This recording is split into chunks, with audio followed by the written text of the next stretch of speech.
Excellences, Mesdames et Messieurs les gouverneurs et gouverneurs suppléants, Monsieur le Président du groupe de la Banque africaine de développement, distingués invités, Mesdames et Messieurs, c'est avec un profond sentiment d'honneur et de responsabilité que je m'adresse à vous à l'occasion des assemblées annuelles 2026 de la Banque africaine de développement, notre banque, organisée ici à Brazzaville, sous le thème particulièrement pertinent: mobiliser le financement à grande échelle du développement de l'Afrique dans un monde fragmenté.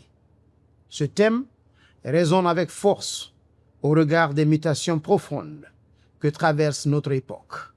Le monde connaît aujourd'hui une phase de recomposition majeure: fragmentation géopolitique, tensions commerciales, transition énergétique, bouleversements technologiques, pression climatique et volatilité financière.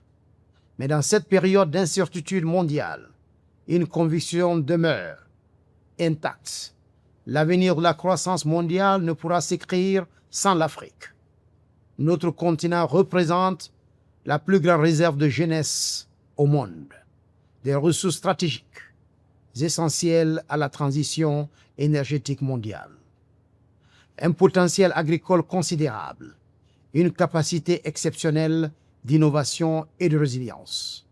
Et pourtant, malgré ce potentiel immense, l'Afrique continue de faire face à une contradiction structurelle majeure. Le continent qui offre parmi les plus grandes opportunités d'investissement au monde demeure celui où le coût du capital est le plus élevé. Chers amis, cette situation n'est ni soutenable ni rationnelle.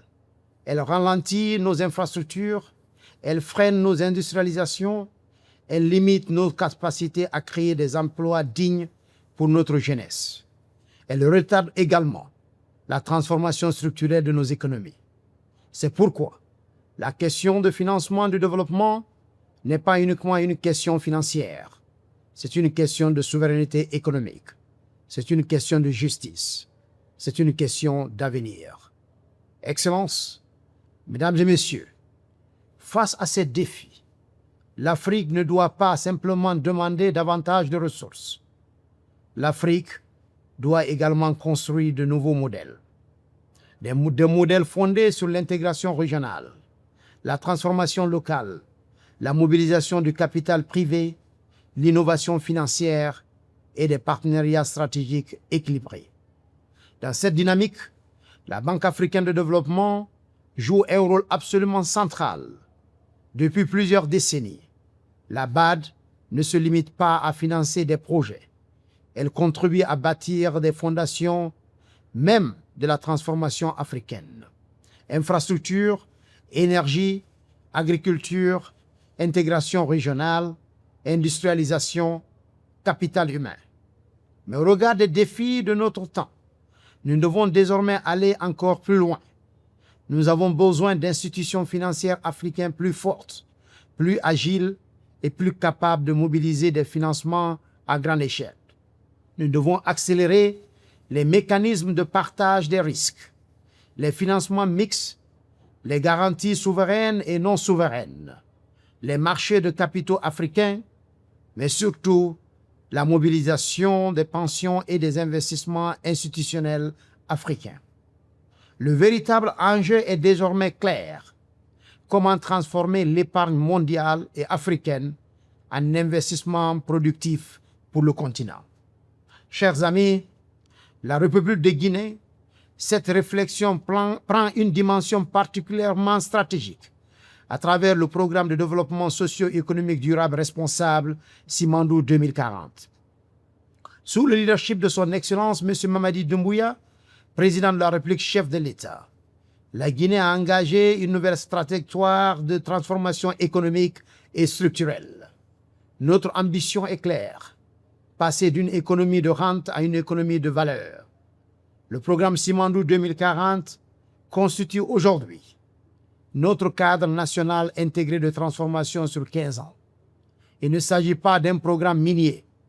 Il s'agit d'une vision globale de transformation économique articulée autour de 5 piliers stratégiques. Le premier pilier, l'agriculture, l'agro-industrie et le commerce. Le deuxième pilier, l'éducation et la culture. Le troisième pilier, les infrastructures, la technologie et les transports. Le quatrième pilier, l'économie, les finances et l'assurance. Et le dernier pilier, la santé et le bien-être. Notre conviction est simple. Les ressources naturelles ne créent pas en elles seules le développement. Ce sont les institutions, ce sont les infrastructures, c'est le capital humain, c'est la gouvernance qui transforme les ressources en prospérité durable. C'est pourquoi nous voulons faire du corridor de Simandou non seulement un corridor minier, mais un corridor de développement énergétique, industriel, logistique, agricole, numérique et humain. Excellences, Mesdames et Messieurs, le moment que traverse l'Afrique est historique. Le continent ne peut plus être perçu uniquement comme un espace d'extraction ou comme une périphérie économique du monde. L'Afrique doit devenir un pôle de transformation industrielle, un acteur majeur des chaînes de valeur mondiales, un moteur de croissance durable et une force d'équilibre dans la nouvelle économie mondiale. Mais cela exige des choix courageux. Cela exige des réformes ambitieuses. Cela exige une vision de long terme. Et surtout, cela exige des partenariats fondés non sur l'assistance, mais sur l'investissement, sur la confiance et la co-construction. Je demeure convaincu que le XXIe siècle peut être celui de l'Afrique, non pas par fatalité démographique, non pas par optimisme abstrait, mais par stratégie, par leadership et par transformation. L'Afrique dispose aujourd'hui de tous les fondamentaux nécessaires pour réussir. Une jeunesse dynamique, des ressources stratégiques, un potentiel énergétique immense, des marchés en expansion et une volonté croissante d'intégration continentale. Notre responsabilité collective est désormais de transformer ce potentiel en prospérité concrète pour nos populations. Chers amis, permettez-moi de conclure par cette conviction. Le développement de l'Afrique ne doit plus être pensé comme un coût à financer. Il doit être considéré comme l'un des plus grands investissements stratégiques du XXIe siècle. Et par la Banque africaine de développement, a un rôle historique à jouer pour accompagner cette transformation.